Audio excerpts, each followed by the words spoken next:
সমগ্ৰ দেশে আজিৰ দিনটো উদযাপন কৰিছে গণৰাজ্য দিৱস আৰু এই মুহূৰ্তত দ্য নিউজ প্লাছৰ মুখ্য কাৰ্যালয়ত মই উপস্থিত আছোঁ আৰু মুখ্য কাৰ্যালয়ৰ দৃশ্য দেখুৱাইছোঁ। আমাৰ মুখ্য কাৰ্যালয়ত যিসকল কৰ্মকৰ্তা আছে তেওঁলোকে আজিৰ দিনটোত বিশেষভাৱে উদযাপন কৰিছে আৰু গণৰাজ্য দিৱসৰ প্ৰাক্ক্ষণত এনেধৰণে মুখ্য সম্পাদনা উপদেষ্টা দয়ানন্দ পাঠক ছাৰে পতাকা উত্তোলন কৰিছে আৰু গোটেই দিনটোৰ বিষয়ে কেনেধৰণে তেওঁ আজিৰ দিনটো ২৬ জানুৱাৰীৰ দিনটো কেনেধৰণে উদযাপন কৰা হৈছে সমগ্ৰ দেশৰ লগতে চৰকাৰী বেচৰকাৰী প্ৰতিটো প্ৰতিষ্ঠানত আজিৰ দিনটো খুব আনন্দ উল্লাহেৰে উদযাপন কৰা হয়। আৰু আজিৰ দিনটোৰ বিষয়বস্তু সন্দৰ্ভত ক'ব যিহেতু আমি কৈছোঁ যে আমাৰ ইয়াতে কেইবাগৰাকীও বিশিষ্ট অতিথি উপস্থিত আছে। দয়ানন্দ পাঠক ছাৰ আছে। পাঠক ছাৰে আজিৰ দিনটো কেনেধৰণে উদযাপন কৰা হয় গোটেই কথাখিনি তেওঁ ক'ব। তাৰপিছতে ৰাষ্ট্ৰীয় সংগীত ইতিমধ্যে পৰিৱেশন কৰা হ'ব। গোটেই কথাখিনি আমি ইতিমধ্যে কৈছোঁ প্ৰতিগৰাকী কৰ্মকৰ্তা আছে আৰু আমি লাহে লাহে তেওঁলোকৰ ওচৰলৈ যাম। আজিৰ দিনটো বিশেষত্ব আৰু যিহেতু আজিৰ দিনটো গণৰাজ্য দিৱস সমগ্ৰ দেশৰ লগতে দ্য নিউজ প্লাছৰ কাৰ্যালয়টো ইতিমধ্যে উলহ মালহেৰে পালন কৰা হৈছে আৰু কাৰ্যালয়ৰ আমি দৃশ্য দেখুৱাইছোঁ।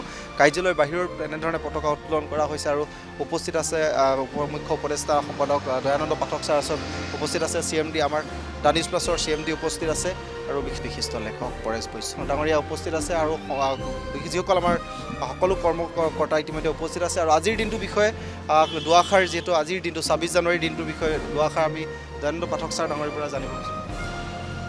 আজি আমাৰ ৭৫টা বছৰ আমি অতিক্ৰম কৰিছোঁ আৰু 76 যিটো আমাৰ ৭৬ বছৰ আমি পদাৰ্পণ কৰিছোঁ আৰু সেইটো কাৰণে আমাৰ কাৰণে এটা অত্যন্ত গৌৰৱৰ দিন।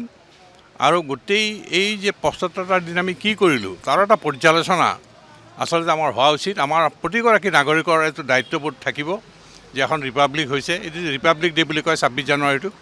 গতিকে ইণ্ডিপেণ্ডেঞ্চ ডে ৰিপাব্লিক ডেৰ মাজত এটা পাৰ্থক্যতা আছে আৰু সেইখিনি নতুন পুৰুষে বহুতে হয়তো অলপ নাজানিব পাৰে। সেই কথাখিনিও আচলতে আমাৰ আলোচনা হোৱা দৰকাৰ।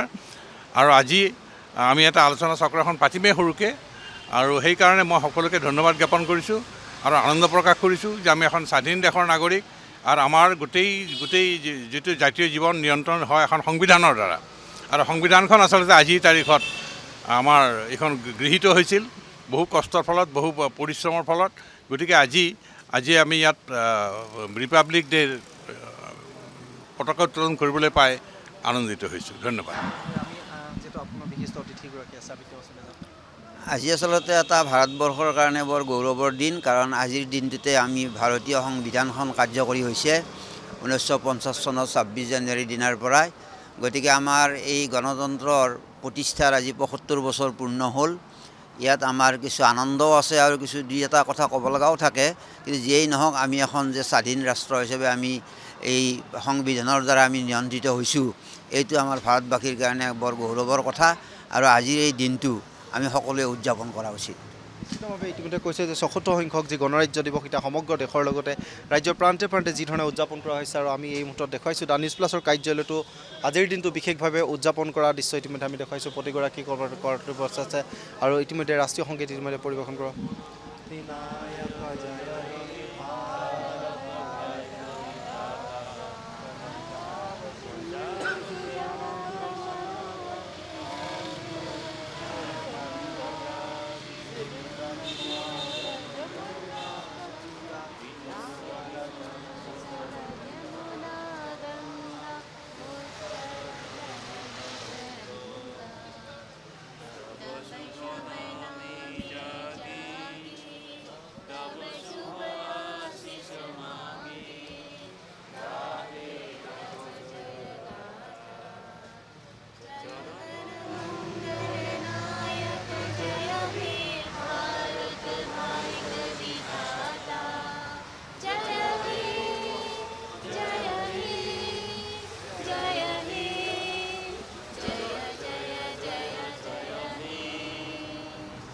যিকোনো খবৰৰ বাবে যোগাযোগ কৰক 7099017330 লগতে 7099017110 নম্বৰত।